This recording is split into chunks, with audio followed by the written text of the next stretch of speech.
नमस्कार, मी जगदीश देशमुख. जनता रिपोर्टरमध्ये आपल्या सगळ्यांचं स्वागत. आज आपण कसारा गावात तीव्र पाणी टंचाई निर्माण झाली आहे. काय त्याचं नेमकं कारण आहे आणि हिंगोलीमध्ये पालिका प्रशासनाची उदासीनता इथल्या नागरिकांच्या जीवावर कशी बेतली आहे, या दोन बातम्या आपल्याला समजून घ्यायच्यात. चला तर मग समजून घेऊयात या दोन्ही समस्या आजच्या जनता रिपोर्टरमध्ये.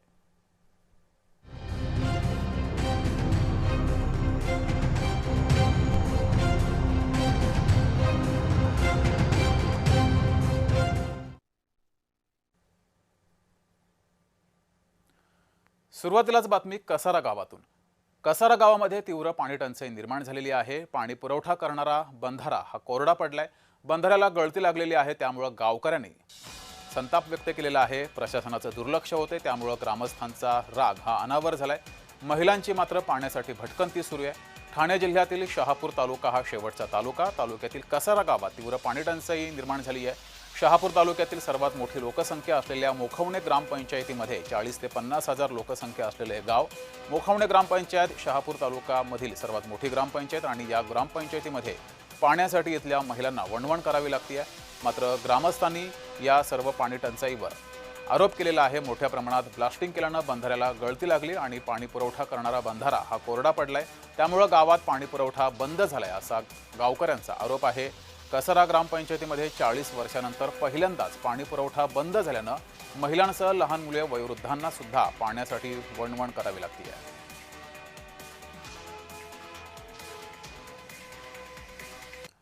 तर नेमकी किती मोठी समस्या आहे, इथला आढावा घेतलाय आमचे प्रतिनिधी अनिल गजरे यांनी. तो पाहूयात.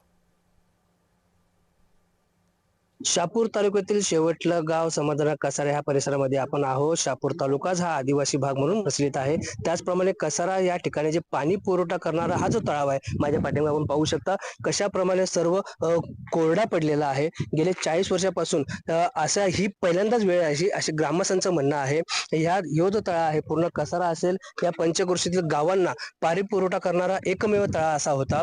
याचप्रमाणे ह्याच वर्षी ह्या तळ्याला सुकोटा आला आहे. याचं कारण म्हणजे असं का ग्रामपंचायतीने एका विकासकाला ही जागा दिल्यानंतर विकासाने काही ब्लास्टिंग केल्यानंतर हे पाणी आटलं असं स्थानिकांचा आरोप आहे. त्याचप्रमाणे आज आपण ते पाहिलं असेल तर कसारा परिसरातील ज्या महिलांना 2-2 किलोमीटर पर्यंत पाणी आणावं लागतं. त्याचप्रमाणे आपण पाहू शकतो. मी माझ्या नक्कीच सहकार्याला सांगेल का थोडं त्या वरती टेकडीवरती ज्या महिला आहेत हे पाणी घेऊन जाताना थोडं चित्र दिसते का पाहूया. हे 2-2 किलोमीटर पर्यंत महिला या ठिकाणातून पाण्यातून वळातून पाणी आणत आहेत. त्याचप्रमाणे महिलांची मोठ्या प्रमाणात ओरड आहे का आम्हाला पाणी नाही म्हणून आमच्या दैनंदिन गरजा भागणार तरी कशा. त्याचप्रमाणे कसारा या ठिकाणी 8 दिवसातून पाणी येत आहे. टँकरच्या द्वारे पाणी पुरवलं जात आहे. तरी सुद्धा महिलांनी म्हटलं 8 दिवसात का होईना एकदा आम्हाला पाणी सोडण्यात यावं अशी त्यांची ओरड आहे. तसंच शासन प्रशासन या कारणीभूत ठरणाऱ्याला ग्रामपंचायत अधिकारी असतील मोठे कर्मचारी असेल यांच्यावर काय कारवाई करते हेच पाहण्यात गरजेचं ठरणार आहे. भिवंडीहून अनिल गजरे, जय महाराष्ट्र न्यूज.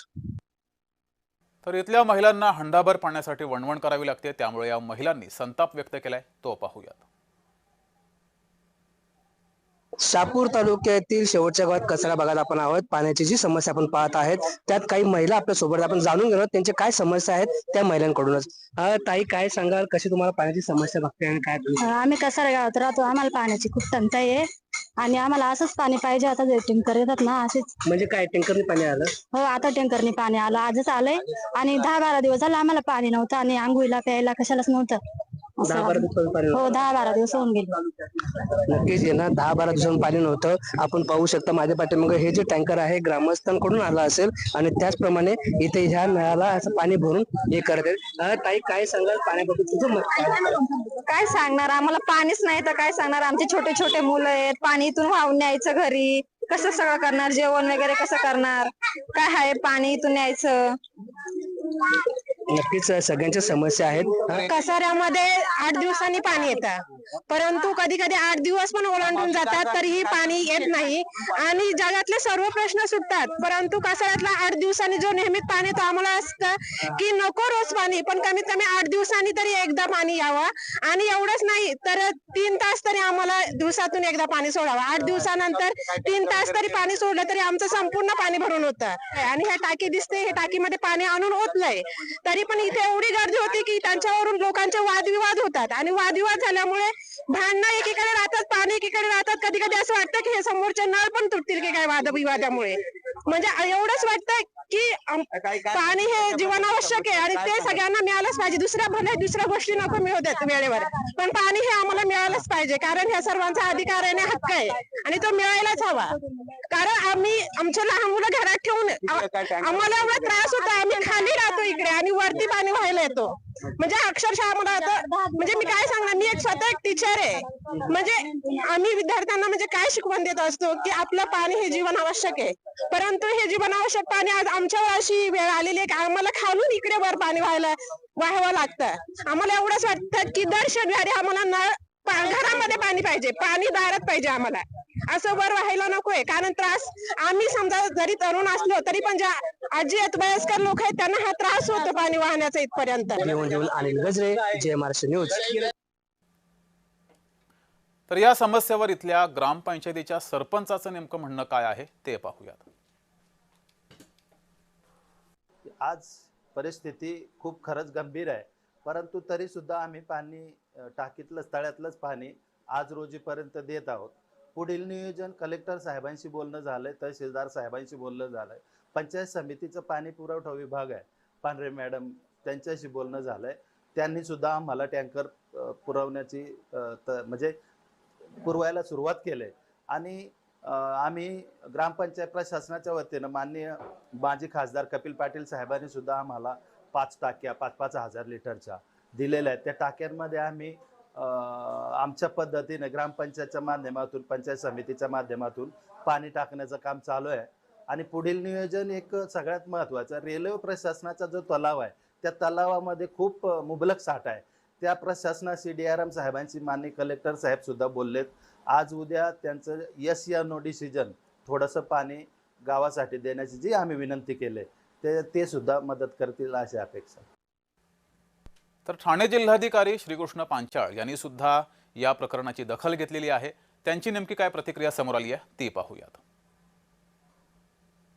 ग्रामपंचायतचा जो बंधारा आहे त्यामध्ये मोठ्या प्रमाणामध्ये गाळ साचलेला आहे, तर ते गाळ काढण्याच्या बाबतीमध्ये देखील काही कारवाई सुरू केलेली आहे. ते गाळ काढल्यानंतर तिथला पाणीसाठा वाढेल आणि या वर्षीचा प्रश्न निर्माण झालाय तो पुढे होऊ नये या पद्धतीचं नियोजन तालुका प्रशासन त्या पद्धतीनं करत आहे. त्या ठिकाणी रेल्वे प्रशासनासोबत समन्वय साधून सद्यस्थिती जी टंचाई आहे तर ती टॅकल करण्यासाठी आपण प्रयत्न करतो. ग्रामपंचायत आहे त्यांनी माझ्याकडे येऊन माझी भेट घेतली होती. त्याच पद्धतीनं जे पाणी जलसंधारणाची काही कामं तिथे हाती घेण्यात आली त्या बाबतीमध्ये देखील जिल्हा नियोजन समितीमधून जर त्यांना निधीची आवश्यकता असेल तर ती या वर्षामध्ये उपलब्ध करून देईल. आपल्यासोबत इथले सामाजिक कार्यकर्ता चंद्रकांत जाधवजी जोडलेले आहेत. चंद्रकांतजी, आपलं जय महाराष्ट्रमध्ये स्वागत. या कसारा गावामध्ये पाणी टंचाई होण्याचं कारण हे दिलं जाते की इथे जलसंधारणाची कामं सुरू होती, मोठ्या प्रमाणात ब्लास्ट झाले, त्यामुळे या तलावातलं पाणी आटलेलं आहे, हे कारण खरंय? नमस्कार. कसाऱ्यामध्ये जवळजवळ 40 वर्ष झालेला हा आपला तलाव बांधून या अगोदर अशी कधी परिस्थिती उद्भवलेली नव्हती. बरं. परंतु या ठिकाणी एक रुस्तमजी नावाचे विकासक आले आणि त्यांनी मोठ्या प्रमाणावर ब्लास्टिंग घेतली. मी त्याच वेळेस माननीय तहसीलदारांना पत्र लिहून सांगितलं की अशा प्रकारच्या ब्लास्टिंगमुळे आमच्या कसारा गावातील पाण्याचा निचरा होऊन तलाव कोरडा पडेल, आपण त्यांच्यावर बंदी घालावी. वास्तविक या ठिकाणचा हा मोखावणे हा गाव इको सेन्सिटिव्ह झोन मध्ये येतो. असं असताना पण आणि त्यांनी कुठल्याही प्रकारची त्याच्यावर काळजी घेतली नाही, त्याच्यामुळे हा संपूर्ण तलाव कोरडा पडला. आज मितीस तो एकदम कोरडा ठक्क पडलेला असून आम्हाला त्याच्यामधून कुठल्याही प्रकारचं पाणी मिळत नाही आणि आजची परिस्थिती आमची अगदी भयावह झालेली आहे, गंभीर प्रश्न निर्माण झालेला आहे. जी, मात्र चंद्रकांतजी, सुरुवातीला तुम्ही या संदर्भात तक्रार करून सुद्धा प्रशासनाकडून त्या विकासकावर काही कारवाई करण्यात आली नाही? नाही, मी माझ्याकडे आता हे बघा इथेच मी घेऊन बसलो आहे, माझे 5 पत्र आहेत. मी 22/4/25 मध्ये पण त्यांना तहसीलदारांना आणि जिल्हाधिकाऱ्यांना पत्र दिलं होतं. त्याच्यानंतर 9/6/25 रोजी पण हेच पत्र दिलं होतं. त्याच्यानंतर 8/4/26 ला दिलं, 18/5/26 ला दिलं. मी माननीय बावनकुळे साहेब महसूल मंत्री यांना देखील अशा प्रकारचं एक पत्र दिलं की इको सेन्सिटिव्ह झोन असताना देखील या ठिकाणी ब्लास्टिंग उडवली जाते. आजही साहेब, आजही त्या ठिकाणी ब्लास्टिंग उडवली जाते. बरं, आणि त्याच्यामुळं फार मोठ्या प्रमाणावर आम्हाला हा पाण्याचा त्रास झालेला आहे. ठीक आहे. चंद्रकांतजी, खूप खूप धन्यवाद तुम्ही दिलेल्या या प्रतिक्रियाबद्दल. तर जनता रिपोर्टरच्या या भागात वेळ झाले इथेच थांबायची. मात्र कुठेही जाऊ नका, बघत राहा जय महाराष्ट्र.